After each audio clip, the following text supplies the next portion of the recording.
ಎಲ್ಲಾ ಸಂಚಿಕೆಗಳನ್ನು ಉಚಿತವಾಗಿ ನೋಡಿ ZEE5 ನಲ್ಲಿ. ಈಗಲೇ ಆಪ್ ಡೌನ್ಲೋಡ್ ಮಾಡಿ.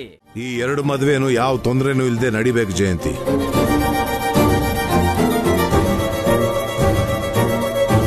ನಮ್ಮ ಮಕ್ಕಳ ಮದುವೆಯಲ್ಲಿ ಒಂದೇ ಒಂದು ಕೊರತೆನೂ ಯಾವ ಒಂದು ತಪ್ಪು ಇರಕೂಡ್ದು.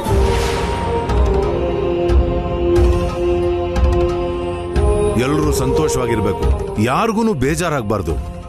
ಅದಕ್ಕೆ ನಾನ್ ಹೇಳೋದನ್ನ ಕೇಳು. ಈಗ ನಾನು ಏನಂದೆ ಅಂತ ಇಷ್ಟು ಜೋರಾಗಿ ಹೇಳ್ತಾ ಇದ್ದೀರಾ? ನಿನ್ನಿಂದ ಯಾರಿಗೂ ಏನು ತೊಂದರೆ ಆಗ್ಬಾರ್ದು ಅಂತ ಹೇಳ್ತಾ ಇದ್ದೀನಿ.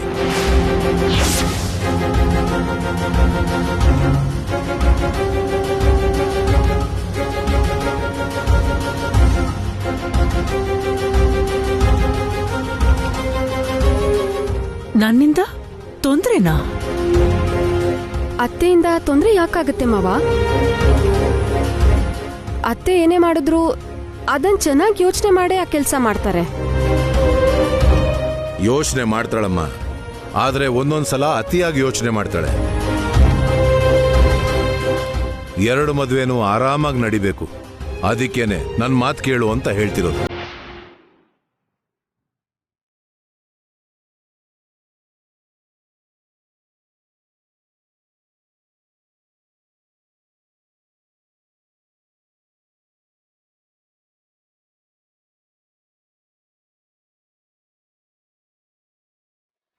ಅತ್ತೆ, ಮಾವ ಹೇಳಿದ ಮಾತ್ಗೆ ತಲೆ ಕೆಡಿಸ್ಕೋಬೇಡಿ.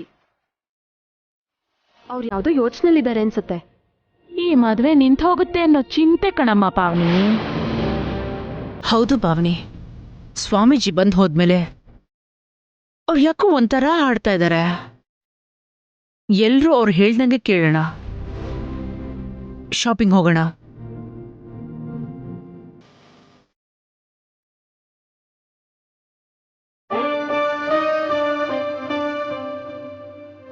ಅಭಿ, ಮಾವ ಹೇಳಿದ್ ಕೇಳಿಸ್ತಲ್ವಾ? ಶಾಪಿಂಗ್ ಮಾಡ್ಬೇಕು. ವಸುಮನವ್ರಿಗೆ ಫೋನ್ ಮಾಡು.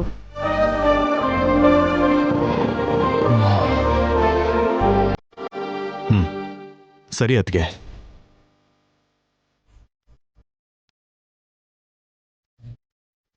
ಏನಪ್ಪ ಅಖಿಲ್, ಹಾರಿಕಾಗೆ ಫೋನ್ ಮಾಡಿ ಇನ್ಫಾರ್ಮ್ ಮಾಡು. ನಿಮ್ಮವರು ಮೊದಲೇ ಹೈ ಕ್ಲಾಸು. ಅವ್ರು ಸ್ಟೇಟಸ್ಗೆ ತಕ್ಕಂಗೆ ಶಾಪಿಂಗ್ ಮಾಡ್ತಿದ್ರೆ ತುಂಬಾ ಫೀಲ್ ಮಾಡ್ಕೋತಾರೆ.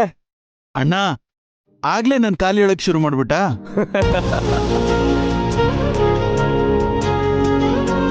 ಏನ್ರಿ, ಒಂದ್ ನಿಮಿಷ ಬನ್ನಿ ಇಲ್ಲಿ. ಹಾ,